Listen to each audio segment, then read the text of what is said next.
I'm a Year 12 student currently studying in Victoria's Stage 4 lockdown, and my question is for the politicians of the panel, specifically Senator Andrew Bragg. As a young woman with an interest in politics from a young age, I planned on next year studying an arts degree to pursue a political career, as many have before me. However, recent changes by your government have seen the price of my degree skyrocket, making a political career seem further out of reach. How do you justify drastically increasing the price of my tertiary education, especially in already unstable economic times? How do you justify the implementation of policy ensuring that only the wealthy have the opportunity to govern the country? We'll come to you, Andrew Bragg, but I'm going to put that to Jordon Steele-John first. Thank you. Look, I think that is a fantastic question. If you are studying the arts and the humanities, these are amazing fields to be pursuing and to be working in. And you should be celebrated and supported to do that. The reality that we are doubling people's degrees, that we are kicking people off the HEC system for failing a couple of units, this is not only not okay, there is a deep hypocrisy at the heart of this policy. 16 members of the coalition government went to university for free. The arts minister proposing this change, enforcing it, has 3 arts degrees. I think what we have here is yet another example of one generation denying opportunities to our generation that they themselves enjoyed. What we need to do is make university free again and abolish all student debt. That's what students need, and that's what the Greens are pushing for. Jordon, I just want to pick you up on that, though, because the panel tonight has already talked about the need to make sure that the education system is feeding into what the jobs of the future are going to be.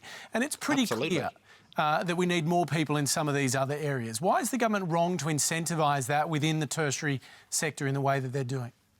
Well, there's a couple of pieces here. One thing, Hamish, is that we've got to recognise that education is a human right and a public good, and that a university degree, a TAFE degree, is as important today as a high school exit certificate was, generations ago. Now, I sat on the committee that looked into this question, the Senate inquiry into the next 25 years of work, and the message that we got back from all the wonderful people, including young people that gave evidence to that inquiry, was that the future of employment in Australia is in the caring industries. It is the face-to-face industries. It is the arts and humanities. That is the future of employment in the aged care sector, in the NDIS, in these areas of work that are almost impossible to automate and to get rid of.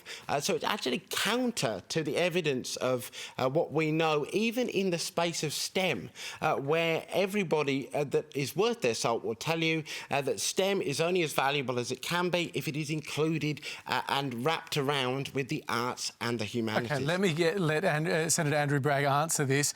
For Bella's situation, her degree will more than double in price, up 113%. How do you justify that?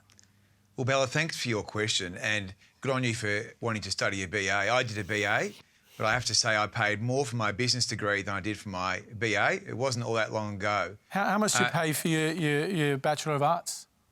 Well, maybe 25,000. I think I paid more for the business degree. So she's going to be paying something like 14,500 a year for her degree. How do you justify charging her so much more than you had to pay? Well, it'll be under the HEC system, Hamish, so it's deferred.